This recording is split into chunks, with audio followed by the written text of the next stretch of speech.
Welcome to Inspiration BPSC. इस video में हम लोग करंट अफेयर्स के क्वेश्चन नंबर 241 टू 250 देखेंगे। तो आज हम लोग का 250 क्वेश्चंस इंपॉर्टेंट क्वेश्चंस बीपीएससी आने वाली पीटी और सीडीपीओ के लिए ख़त्म हो जाएगा। तो इन 250 क्वेश्चंस के थ्रू हमने ना सिर्फ 250 क्वेश्चंस किए हैं बल्कि मोर देन 1000 क्वेश्चंस हमने कवर किए हैं, क्योंकि जब हम लोग कोई भी क्वेश्चंस कर रहे हैं तो साथ साथ उसके रिलेटेड करंट अफेयर्स के और भी न्यूज़ हम लोग उस साथ साथ करते हुए चल रहे हैं। हम लोग ने जून 2021 से फरवरी 2022 तक के मोटे मोटे तौर पे सारे इम्पॉर्टेंट करंट अफेयर्स को कवर किया है, और बाकी जो भी बचा है वो आगे आने वाले दिनों में हम कवर कर लेंगे। तो हमारा प्रयास यही है कि बीपीएससी पीटी और सीडीपीओ में आपका कोई भी प्रश्न करंट अफेयर से ना छूटे। आइए देखते हैं क्वेश्चन नंबर 241। भारत किस देश के साथ ईस्टर्न ब्रिज 6 नामक एक द्विपक्षीय अभ्यास का आयोजन करता है? ठीक है, द्विपक्षीय अभ्यास का नाम है ईस्टर्न ब्रिज 6। तो किसके साथ करता है? ओमान के साथ। भारतीय वायुसेना और Royal Air Force of Oman फरवरी 2022 में जोधपुर में इंटरऑपरेबिलिटी, ठीक है, इंटरऑपरेबिलिटी के माध्यम से परिचालन दक्षता को बढ़ाने के लिए ईस्टर्न ब्रिज 6 नामक एक द्विपक्षीय अभ्यास में भाग ले रहे हैं। तो एक सैन्य अभ्यास है भारत और ओमान के बीच। ठीक है, मस्कट ओमान की राजधानी और सबसे बड़ा शहर है। तो ओमान की राजधानी मस्कट है। ठीक है, ओमान कहाँ है हम लोग मैप पर देख लेते हैं। ठीक है, तो आपको ये हो गया सऊदी अरबिया। ठीक है, ये देखिए एक छोटा सा देश कुवैत, ये है आपका कतर। ठीक है, और ये आपका जॉर्डन, ये येमेन, ये ओमान, और ये यूनाइटेड अरब एमिरेट्स। ये नहीं है यूनाइटेड अरब एमिरेट्स, ये है यानी कि यूएई। ठीक है, ये सऊदी अरबिया है। तो ये आपका मैप है, एक बार देख लीजिएगा, और मैप खोलकर आप इनके राजधानी भी एक बार चेक कीजिएगा। ठीक है, कभी कभार कंट्रीज और उनके कैपिटल पूछ लेता है। ठीक है, तो ये रहा आपका ओमान, अरबियन सी इधर है, इधर गल्फ ऑफ ओमान है। ठीक है, आगे बढ़ते हैं। Question number 242। नॉर्ड स्ट्रीम 2 किन दो देशों के बीच एक गैस पाइपलाइन है? तो नॉर्ड स्ट्रीम 2 ये गैस पाइपलाइन का नाम है दो देशों के बीच, और उन दो देशों का नाम है रूस और जर्मनी। ठीक है, नॉर्ड स्ट्रीम 2 एक 1200 किलोमीटर लंबी पाइपलाइन है जो बाल्टिक सागर के माध्यम से रूस में उस्तलुगा से जर्मनी में ग्रिफ्सवाल्ड तक फैली हुई है। ठीक है, तो रूस के उस्तलुगा से जर्मनी के ग्रिफ्सवाल्ड तक यह एक गैस पाइपलाइन है जो बाल्टिक सागर से होकर गुजरती है। ठीक है, कंट्री का आप नाम याद रखिएगा, रूस से जर्मनी। संयुक्त राज्य अमेरिका नॉर्ड स्ट्रीम 2 पाइपलाइन का आलोचक रहा है। उसका मानना है कि इस पाइपलाइन से प्राकृतिक गैस के लिए रूस पर यूरोप की निर्भरता बढ़ेगी, जिससे रूसी राष्ट्रपति व्लादिमीर पुतिन का हौसला बढ़ेगा।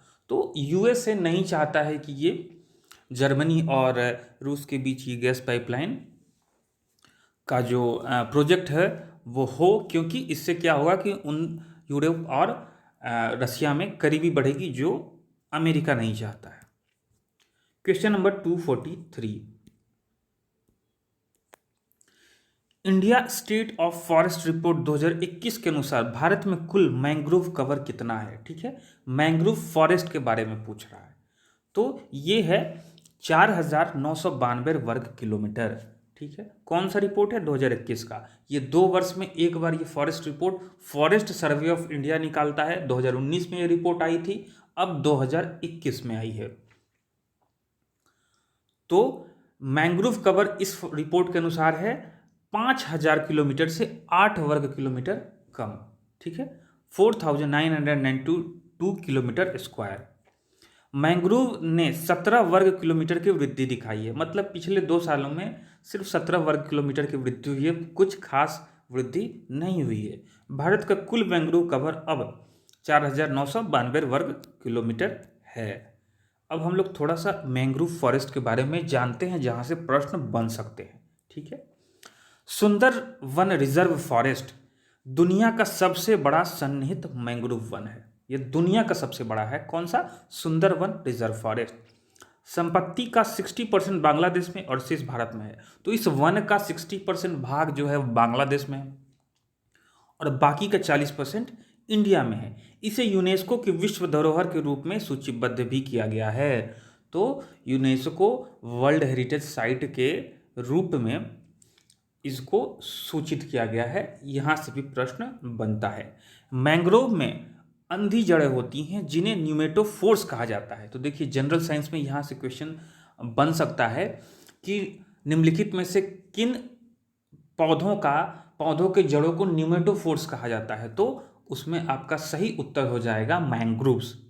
ठीक है, ये जड़ें इन पेड़ों को अवायवीय मिट्टी में सांस लेने में मदद करती है। मतलब सलाइन मिट्टी में, जो नमक वाली मिट्टी होती है उसमें, और जो पानी में हल्का हल्का डूबे रहते हैं उन मिट्टी में ये जड़ें इनको सांस लेने में मदद करती हैं।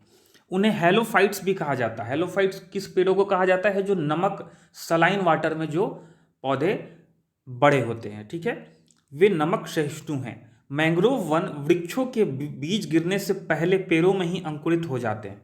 इसे प्रजनन की विविपैरिटी विधा कहा जाता है। तो ये भी पूछ सकता है कि विविपैरिटी जो है वो क्या मैंग्रोव में पाया जाता है, या फिर इस तरीके से पूछ लेगा कि मैंग्रोव निम्नलिखित में से कौन सा मैंग्रोव वन के कैरेक्टरिस्टिक है। ठीक है, फीचर्स हैं। तो उसमें एक ऑप्शन ये भी रहेगा, तो जो कि सही होगा। तो इस पेड़ में जो उसका सीड है वो नीचे गिरने से पहले ही अंकुरित हो जाता है और फिर नीचे गिरता है। इस प्रजनन विधि को क्या कहते हैं? विविपैरिटी। ठीक है, और इन पेड़ों को विविपैरस कहते हैं। आगे बढ़ते हैं। Question number 244। India state of forest report 2021 के अनुसार कितने प्रतिशत जंगल में आग लगने का खतरा है? तो ये 35.46%। India state of forest report 2021 के अनुसार 35.46% वन क्षेत्र जंगल की आग से ग्रस्त हैं भारत में। ठीक है, तो ये आप डेटा याद रखिएगा, 35.46%। Question number 245। जम्मू और कश्मीर परिसीमन आयोग के प्रमुख कौन हैं? बहुत इंपॉर्टेंट क्वेश्चन है। रंजना प्रकाश देसाई। ठीक है, तो केंद्र सरकार ने दूसरी बार जम्मू कश्मीर परिसीमन आयोग का कार्यकाल बढ़ाया है। इस आयोग को केंद्र शासित प्रदेशों के विधानसभा क्षेत्रों को फिर से तैयार करने का काम दिया गया था। ठीक है, तो जो जम्मू एंड कश्मीर और लद्दाख जो बने हैं नए केंद्र शासित प्रदेश, उनका परिसीमन करने के लिए ये आयोग बनाया गया था, और जिसके हेड कौन है? रंजना प्रकाश देसाई। परिसीमन आयोग की स्थापना 6 मार्च 2020 को हुई थी। आयोग की अध्यक्षता सुप्रीम कोर्ट के सेवानिवृत्त न्यायाधीश रंजना प्रकाश देसाई कर रही हैं। ठीक है, अब देख लेते हैं परिसीमन आयोग के बारे में। तो अनुच्छेद 82 के तहत संसद प्रत्येक जनगणना के बाद एक परिसीमन अधिनियम बनाती है, यानी एक डिलिमिटेशन एक्ट पास करती है पार्लियामेंट में, और उसके अंतर्गत एक डिलिमिटेशन कमीशन बनता है जो पॉपुलेशन के आधार पर फिर बदल करता है। किसमें? जो कॉन्स्टिट्यूएंसी होती हैं उसमें। और अनुच्छेद 170 के तहत राज्यों को भी प्रत्येक जनगणना के बाद परिसीमन अधिनियम के अनुसार क्षेत्रीय निर्वाचन क्षेत्रों में विभाजित किया जाता है। ठीक है, तो दो आप आर्टिकल याद रखिएगा, अनुच्छेद 82 और अनुच्छेद 170। तो 82 के तहत जो पार्लियामेंट्री कॉन्स्टिट्यूएंसी है उनका परिसीमन किया जाता है, और 170 के तहत जो स्टेट असेंबली के एरिया होता है उसमें फेरबदल किया जाता है। ठीक है, परिसीमन आयोग भारत के राष्ट्रपति द्वारा नियुक्त किया जाता है। Very very important point. Direct question पूछ लेगा कि डिलिमिटेशन कमीशन या परिसीमन आयोग किसके द्वारा नियुक्त किया जाता है, तो ऑप्शन में दे देगा राष्ट्रपति, गवर्नर, प्राइम मिनिस्टर या चीफ जस्टिस ऑफ इंडिया। तो आपको याद रखिएगा, राष्ट्रपति द्वारा नियुक्त किया जाता है और भारत के चुनाव आयोग के सहयोग से काम करता है। ठीक है, तो ये चुनाव आयोग के साथ मिलकर काम करता है, क्योंकि अंततः तो ये जो इसका पर्पस वही है कि चुनाव के लिए परिसीमन करना। ठीक है, तो ये चुनाव आयोग के साथ मिलकर परिसीमन आयोग काम करता है। परिसीमन आयोग के सदस्य कौन कौन से होते हैं, ये भी इंपॉर्टेंट है, आप देख लीजिए। सुप्रीम कोर्ट के एक सेवानिवृत्त न्यायाधीश होते हैं, एक मुख्य चुनाव आयुक्त होते हैं, राज्य चुनाव आयुक्त होते हैं संबंधित राज्यों के, ठीक है। तो ये आपके 3 सदस्य इसमें होते हैं। आगे बढ़ते हैं। क्वेश्चन नंबर 246, विश्व सामाजिक न्याय दिवस किस तारीख को मनाया जाता है? तो 20 फरवरी को विश्व सामाजिक न्याय दिवस, वर्ल्ड सोशल जस्टिस डे।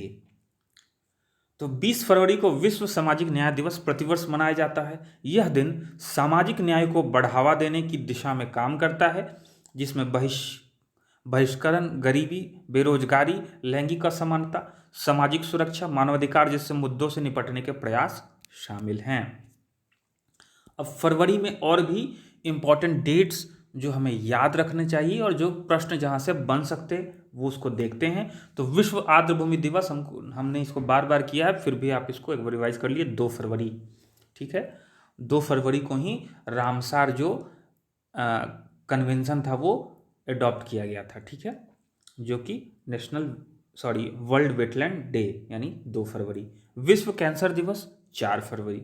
राष्ट्रीय डी वार्मिंग दिवस यानी नेशनल डी वार्मिंग डे 10 फरवरी। ये डी वार्मिंग डे क्या होता है कि बच्चों के पेट में जो कीड़े हो जाते हैं उससे निजात पाने के लिए ये दिन का ऑर्गेनाइजेशन किया जाता है, और ताकि उसका जो टारगेट है वो हम लोग अचीव किए या कितना हम लोगों को अचीव करना है, ठीक है। इस जो आप सुने होंगे एल्बेंडाजोल करके एक टैबलेट है जो बच्चों को डीवॉर्मिंग के लिए दिया जाता है, उसी से रिलेटेड ये डे है। अंतर्राष्ट्रीय मातृभाषा दिवस 21 फरवरी को, ठीक है। और राष्ट्रीय विज्ञान दिवस 28 फरवरी, ठीक है, आप इसको रट जाइए।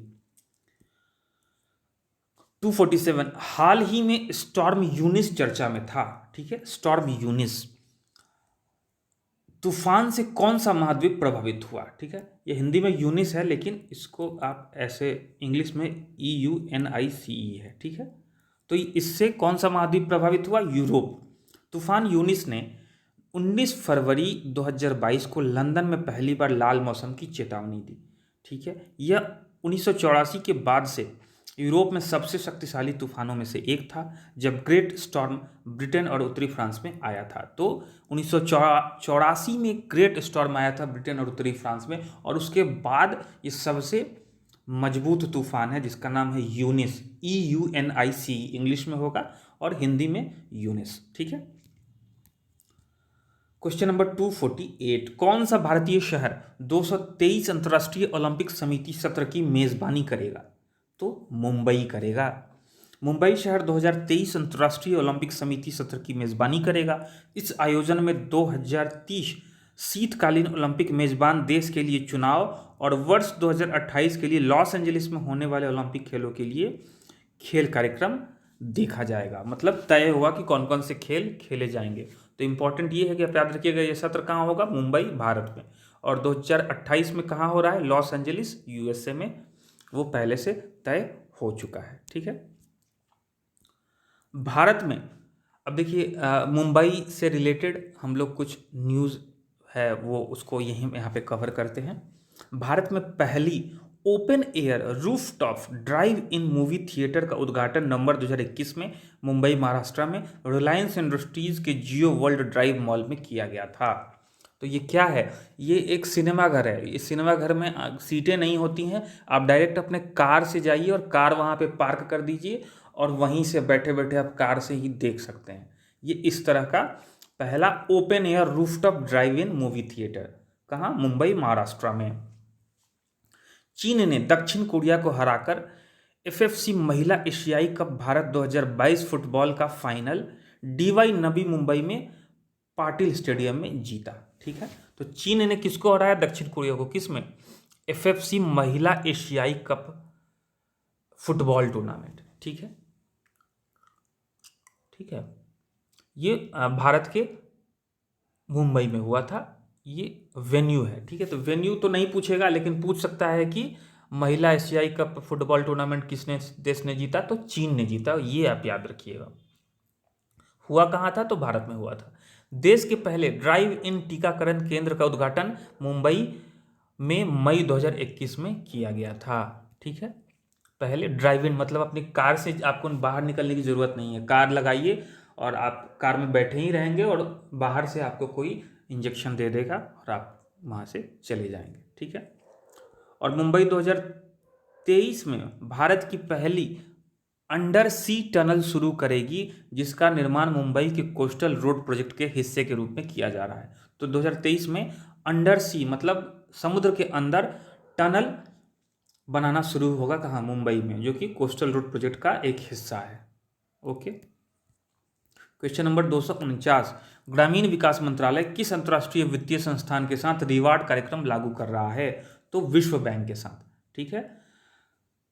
तो विश्व बैंक, भारत सरकार, कर्नाटक की राज्य सरकारों और ओडिशा ने, मतलब विश्व बैंक, भारत सरकार, कर्नाटक और ओडिशा सब मिलकर राष्ट्रीय और राज्य सरकारों को बेहतर वाटरशेड प्रबंधन प्रथाओं को अपनाने में मदद करने के लिए रिवार्ड कार्यक्रम के लिए 115 मिलियन अमेरिकी डॉलर के समझौते पर हस्ताक्षर किए हैं। किस किस ने? भारत सरकार ने, विश्व बैंक ने और कर्नाटक और उड़ीसा की राज्य सरकारों ने, ठीक है।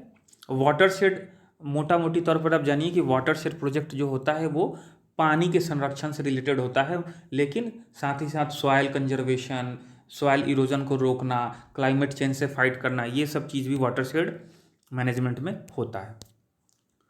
तो इससे किसानों को जलवायु परिवर्तन के प्रति अधिक लक्ष्य बनाने में मदद मिलेगी। और इसका फुल फॉर्म क्या है रिवार्ड का? Rejuvenating watersheds for agricultural resilience through innovative development programme, reward programme, ठीक है। इसको एक दो बार पढ़ लीजिएगा वीडियो पॉज करके। यह परियोजना विश्व बैंक के सहयोग से भूमि संसाधन विभाग, ग्रामीण विकास मंत्रालय की एक संयुक्त पहल है। तो यह भी पूछ सकता है कि कौन सा मंत्रालय रिवॉर्ड प्रोग्राम को इम्प्लीमेंट कर रहा है? तो भूमि संसाधन विभाग का कौन सा? ग्रामीण विकास मंत्रालय, ठीक है। क्वेश्चन नंबर 250, ऑपरेशन नन्हे फरिश्ते की क्रियान्वयन एजेंसी कौन सी है? यानी कौन सा एजेंसी इसको इम्प्लीमेंट करता है? तो रेलवे सुरक्षा बल करता है। ये है क्या? तो ऑपरेशन नन्हे फरिश्ते के तहत रेलवे सुरक्षा बल ने जनवरी 2022 के महीने में भारत भर के रेलवे स्टेशनों से 1000 से अधिक बच्चों को बचाया है।